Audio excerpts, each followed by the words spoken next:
Let's head out.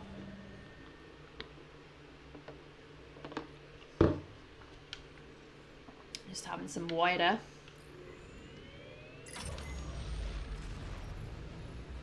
How can we be sure this experiment's gonna... I'm gonna see... I'm interested to see what the kind of wording of this is. Wrath. One of the sins, I believe. One of the 7 deadly sins. I don't know which one it is, but I know it was in the film Seven, where the Gwyneth Paltrow's head's in the box, probably, and we never see it. That's the whole thing. Did you know that we never see the head? Did you know what's in the box, guys? What's in the box? And Brad Pitt kills Kevin Spacey out of wrath for killing his wife. So, you know, it's very deep and meaningful. Didn't you know? Anyway, that's my knowledge of the 7 deadly sins. Mostly comes from the film Seven. Like, I am aware of them, but you know, and it's like, okay, I get it now, you know? Like, I see why those things might be bad. Although, obviously, the greed. Yeah, I too would kill both Brad Pitt and Kevin Spacey out of wrath. Also, the greed.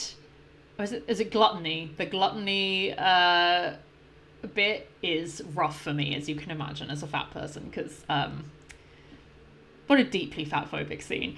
Anyway, not that, you know, affected me in any way. Reaching his breaking point at last, Cal was briefly overcome by the dark side of the Force, breaking through the Imperial garrison to chase down Bode. He was unable, however, to stop him before he escaped, and so instead turned his anger on Denvik. Witnessing Cal use dark powers, Merrin convinced him to step back from the path. Which is interesting, because obviously she did say, like, earlier, like, if you're on that path, I will stop you. Which, yay. We love a consistent girlfriend. But also, I can't lie. Some things about this do feel a bit like Marvel villain. Like, he had a point till he killed people in a way we didn't like. You know, he had a point, but then he killed someone, and that's like really bad. So we can't support his actions, you know? That is the vibe.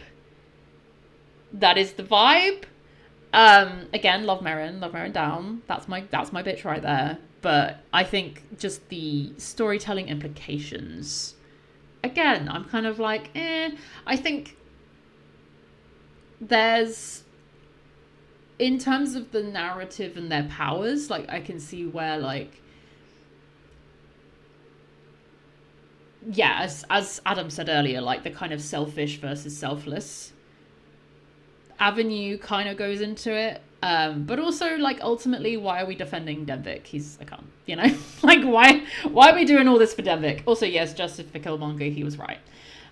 He was right.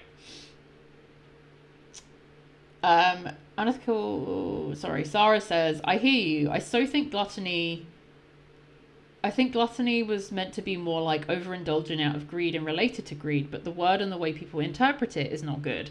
Yeah, I think, like, if it's taken back to its biblical roots, we can talk about fucking billionaires and shit. That's evil. That shit's evil. Me being fat ain't evil. Being a billionaire's evil. Yeah, that. Adam says, I hate when stories are like, yes, go ahead and kill people, but not like that. Like, if you're going to treat killing like it matters, you should apply that to your just characters too. Does life matter or not? So true. This is it. It's like, ultimately, we probably would have, like, we didn't even end up killing Denvik, but, like, we would have, like, not liked Denvik anyway. It's not like Cal suddenly trying to kill people who, like, shouldn't die. You know? Punch a hole in the abyss and then fly through? Why not? Yeah, that's pretty much it. Sounds good. Let's go. Punch it! Fast and Furious Star Wars edition. My Cal 2 Kestis joke actually came through in the end. Cal, I need you out of this fuck-ass outfit. I need you back in your Lara Croft drip right this second. It's getting out of hand. For goodness sake. Can we go change? Yeah, Cal has been slicing up Imperials all game. Exactly. Why is it suddenly different? You know? It's just wrong. Give her back her Lara Croft robe right now.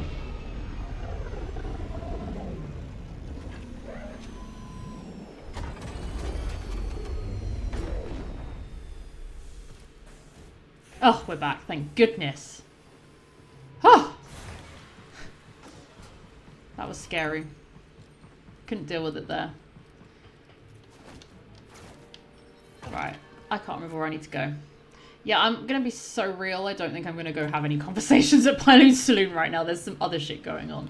Oh my god, I forgot that I got one of the purple guys.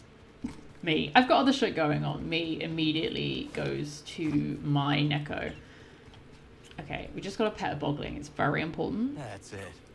Very important. It's... You know what it's called, Faye? It is called ludonarrative dissonance. We love that word here.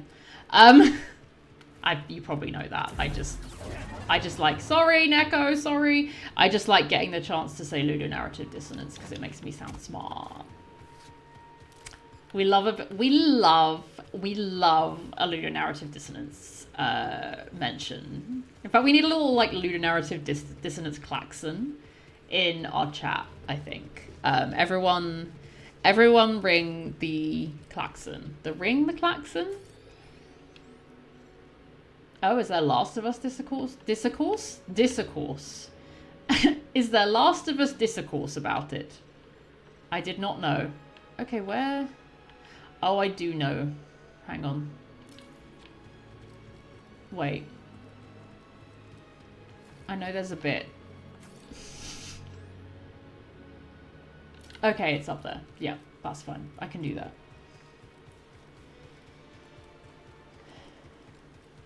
People are still angry about that game for some reason. I mean, it's probably very angering. I have never played it, so I am not... I have no opinions other than knowing that, like, some bullshit happens. I know there's some, like, horrible Zionist takes from Mr. Druckmann himself about it as well.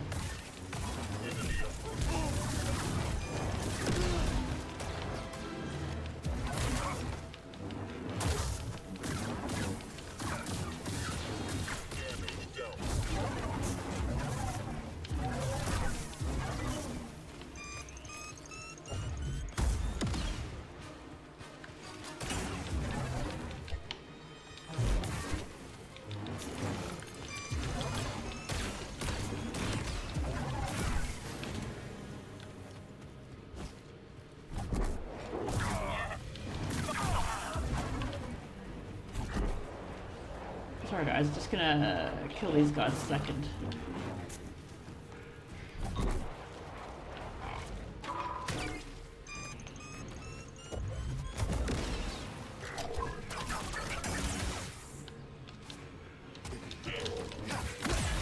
There we go. That's more like it. Oh, what are we scanning? Oh, fuck off! You guys could just... I just killed you.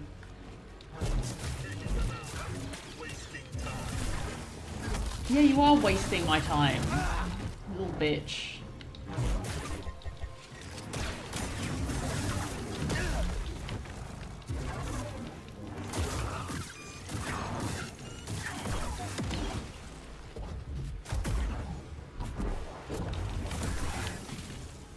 Okay, right. Where am I going?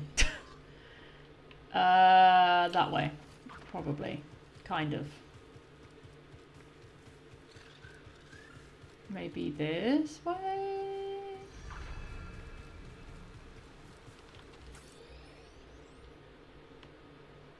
No.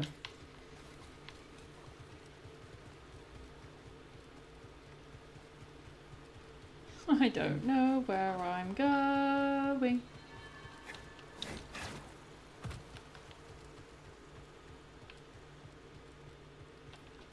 I probably should have gone a different way. Oh, I haven't even unlocked that before. Okay, interesting. Okay, if I kind of continue round here, maybe it'll take me in the right direction. I'm not sure. I guess we'll find out. Oh. The charge is set. Get back. What? Nothing? I thought you said this was good thermite. Keep it down. Okay.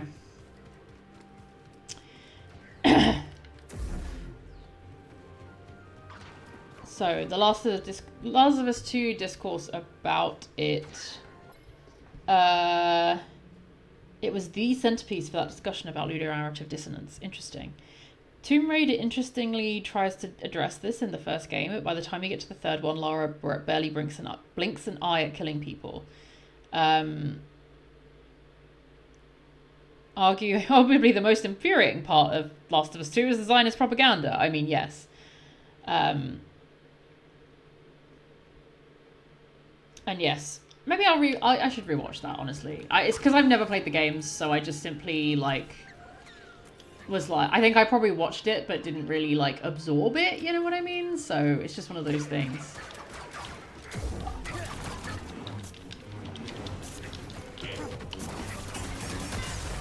Cool. Okay. Is it in here? On the comms, kid. How you doing? Okay, this feels right. Control center. I'll let you know if I run into any trouble. Yeah. Welcome. Yes. I am Centauri Greez, the director of this experimental facility. Safety protocols require one person to remain here while the arrays are active. Greez, unless one of us is gonna stay behind, we need someone here to activate the arrays. Oh, yeah, sure. I'll ask around. See if anyone's got a death wish. Maybe Turtle? Maybe not Turtle. Yeah, Toggle would not go well. Honestly, to be honest. Had I not gone here yet? Dang. Okay. Let's stop. Personally, says Adam, I always adore when a story just like acknowledges that death has weight. Bad guys, good guys, death has weight. Andor did a great job with that. Yeah, that's fair. Sarah says, Last of Us 2 has my visceral anger from the racism and Zionist propaganda, and then there are the people who hate it because they hate women. Yeah, that sounds about right. That sounds like, yeah. I'm gonna get some... Oh, this thing's red now. Oh, shit.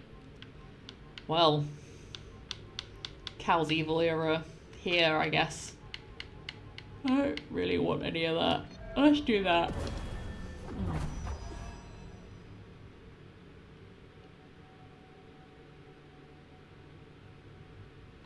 The only thing I know about Ruby is, I tried to pronounce the W in there in case you couldn't hear that, is the H-Bomber Guy video about it, in which it's like 2 hours long, and I watched the whole thing and I could not tell you a single fucking thing about that show.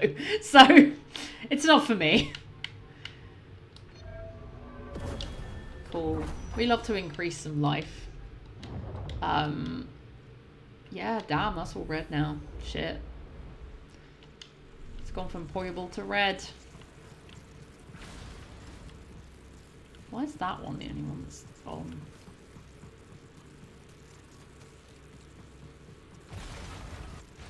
Oh. Oh, good. What are they doing here? What aren't they doing here?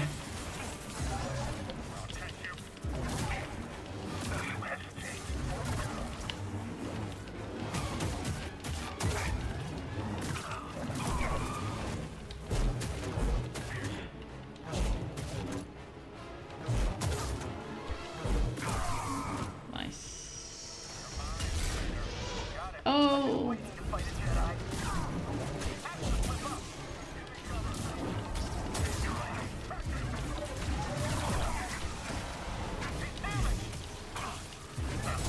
Oh, it's not a good video. Okay. I mean, honestly, I just watch some shit for the hell of from the love of the game sometimes. If there's a long YouTube video about a topic I know nothing about, I'm gonna watch it probably. What do you think brought me to Game Assist initially when I didn't even really play games that much? I feel like that's and then I became a gamer girl. Oh, hello. I'm on balance. Same. Oh.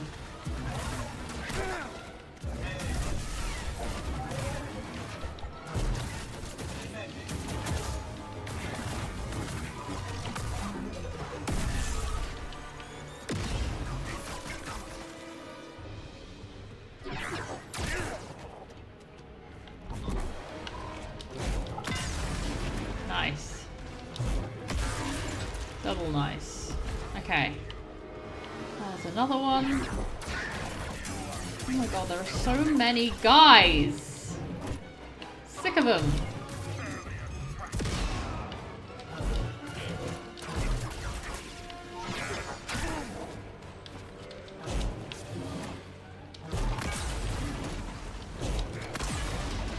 Nice.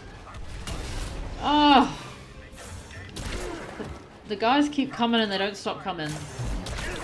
Jesus Christ. Let me fucking breathe. Oh my god.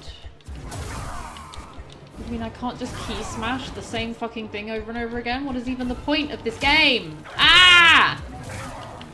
What's the point of story mode?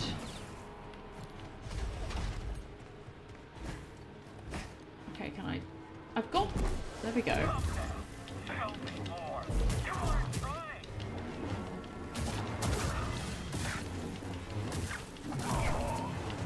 He's dead now. Okay.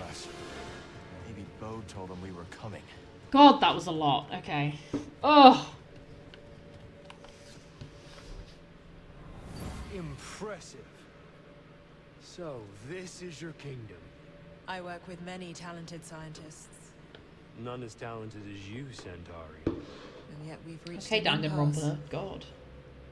Perhaps he will bring me some much needed luck. Oh, okay. Yeah, I retained virtually nothing about that video, so ain't my business.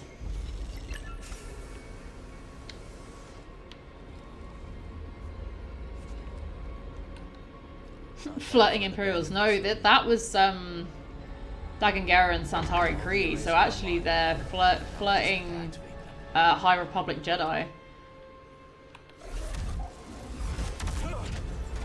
Must have locked down the facility when they evacuated. That's not going to stop us. But yes, flirting Imperials would have been icky. I mean, it's all weird. And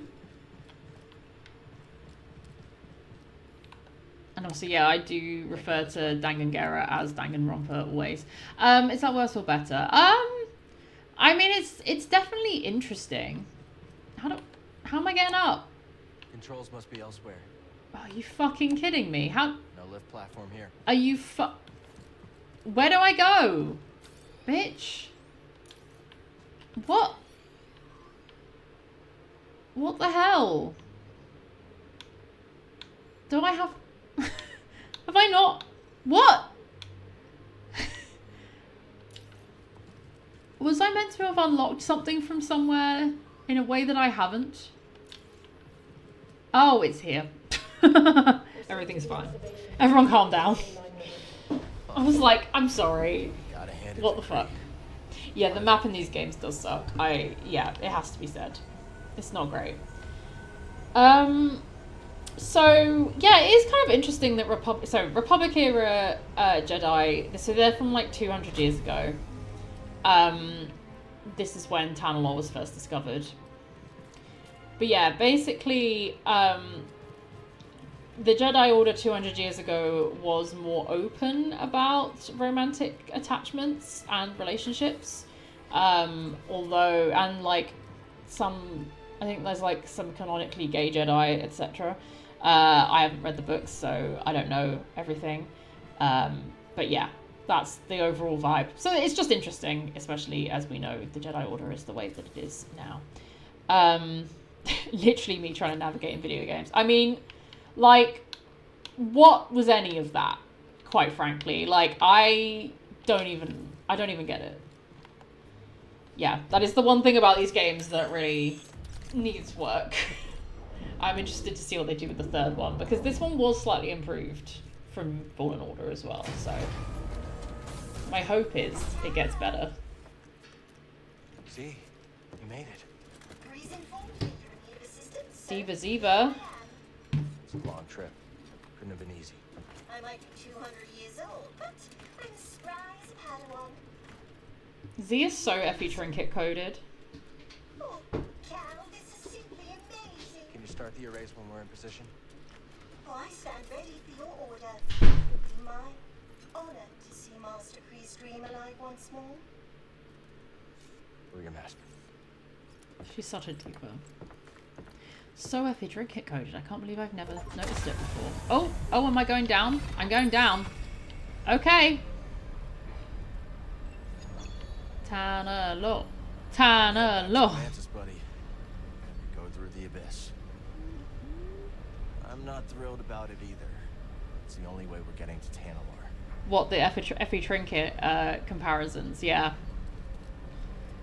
It's the delivery, the sort of like transatlantic accent. It just really hits. Yeah, same brain. So Hunger Games is like always a low level hyperfixation for me. For some reason I've been back in there, and it's very, I say for some reason, it's very specifically because I found this teacher on Instagram who teaches 8th grade, and she's been reading through the Hunger Games series with them, and it's giving me like secondhand joy of like just seeing a teacher be really good at teaching. Why are you screaming at me, Arthur? For what? For why? It's not time yet. Yeah, it kind of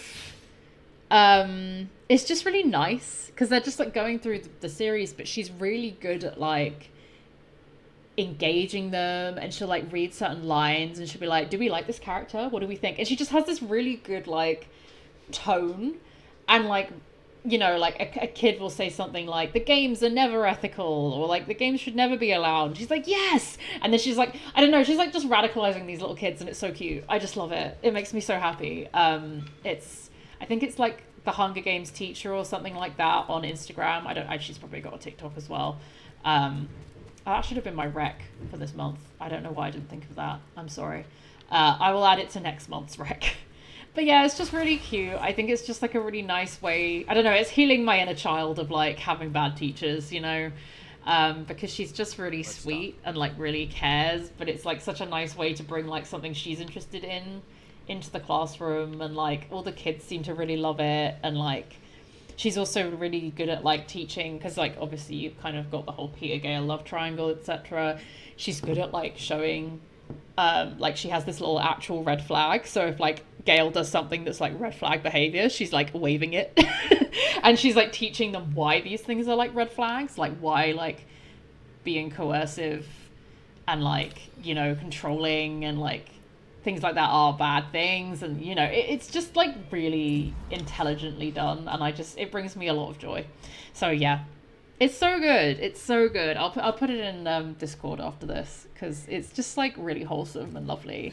And it's just like, it's so nice seeing millennials be teachers and like just be really good at it, and like bring in like these interests and stuff. I don't know. Very good. Very joyful. Very fun. Where to go? Where to go? I don't know actually. I think we should just like, you know, go back to like the Shattered Moon. Obviously we're going here, Cal. For God's sake. Get with the program. Stop with the ludonarrative dissonance.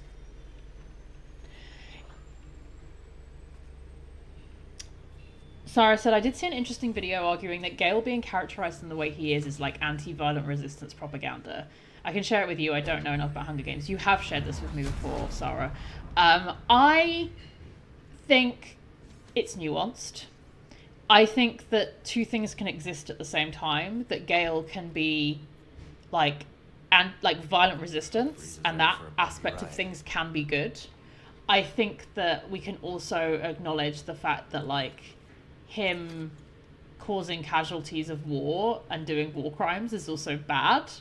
And kind of, you know, not great behavior. Even if, you know, it's complicated. Like,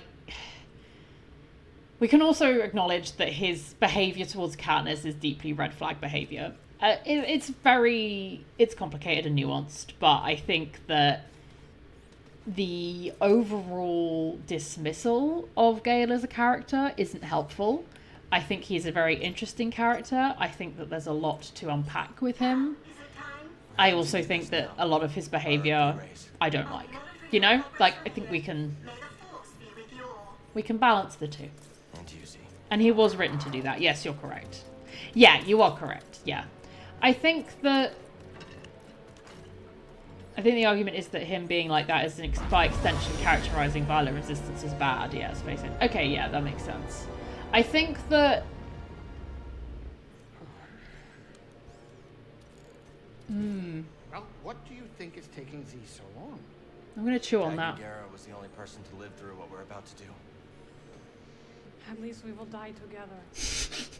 Hey, great pep talk, kid. Hopefully they can fit that. I love my morbid children, says Greez. Look.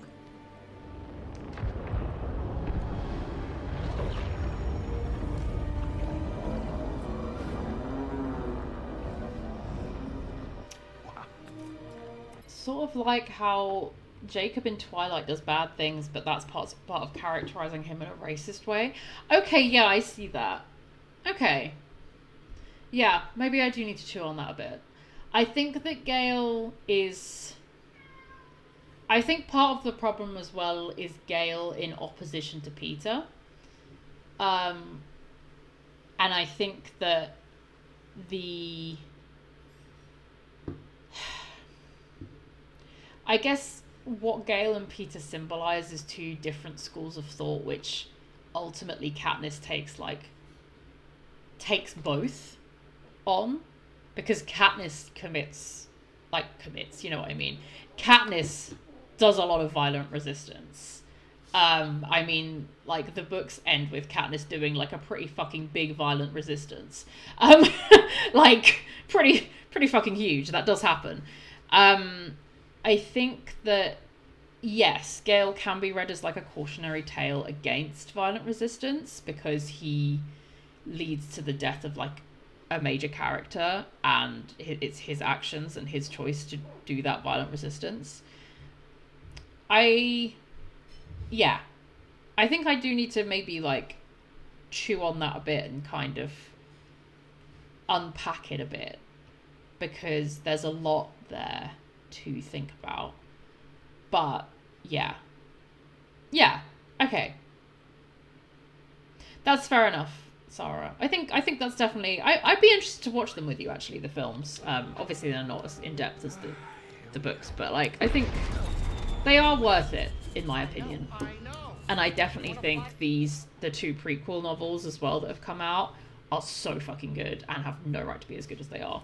Sorry, I'm just going to check the time because it's nearly time to feed the cats. People have argued that Gale was coded as racialized compared to Peter. Yes. Also, Katniss was coded as racialized compared to Peter.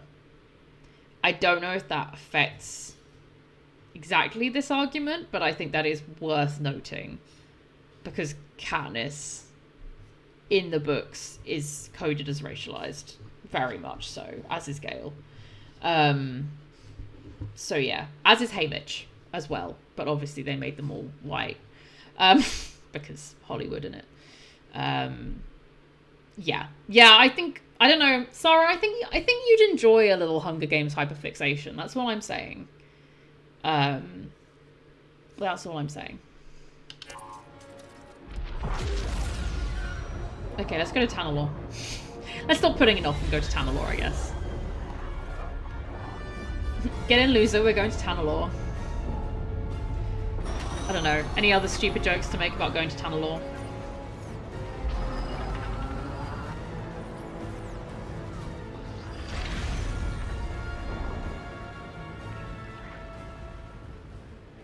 It's beautiful.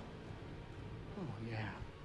I'll bet that's what all the other Force saps said right before they were torn into Vortex Chow.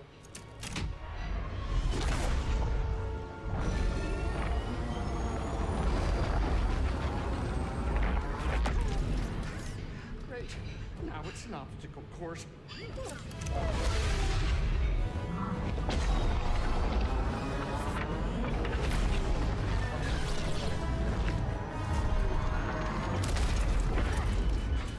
They're coming too fast. But you are faster. Stop piloting. Yes, Diva. And start flying. I'm rerouting power from deflectors to the entrance. What are you, crazy? You're trading safety for speed. Exactly. We're all in on you, buddy. You're right. It's my ship, ain't it? Greasy does it, baby.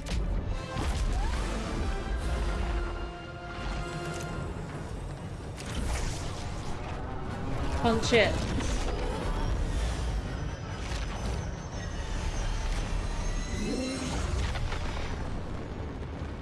I think Fergalicious would go crazy over this scene. Just saying. Is this tunnel getting a tad cozy? It's not just you. See, what's going on? Your radios are overloading. There's nothing I can do. I need to go faster. I'm going as fast as I can. Wait a minute. Are you crazy? If Yes. you jump into hyperspace Yes, he once, is. you'll be picking up pieces of the Mantis all over the Arthur outer Shush. rim. Do you trust me? You know I do, Cal. Let her ride.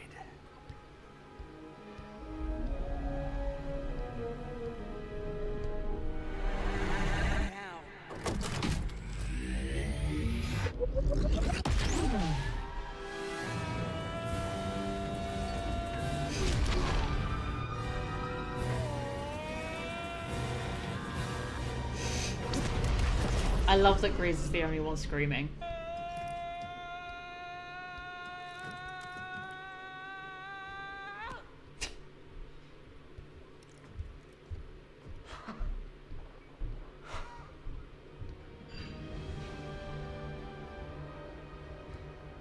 You did it, you three-armed son of a gun dart. Well, at least none of us lost our cool. At least none of us were dramatic about it, you know? Wow. At least no one overreacted. I hope it's worth it. Let's see. Bisexual planet, let's go. It's literally just a bisexual, like, hub. That's all I'm saying. This is by pride. The Empire's actually biphobic, and we're going to a bi-safe house. So, this is it. Tanalorr. You and Merrin be careful out there, okay? Yeah, you too, BD. We'll all be okay, Greez. Yeah, I'm happy glad by to do pride, that. honestly. I don't plan on living out my days on this rock, especially not with that traitor. We'll be back soon. Okay. Let's go, Merrin. Oh. Damn, she outran me. That's rude. So this is Tanalorr. Not what you were expecting? So I don't know this what I was is love. So much has changed since I first heard its name. We've kissed and everything. The temple's this way.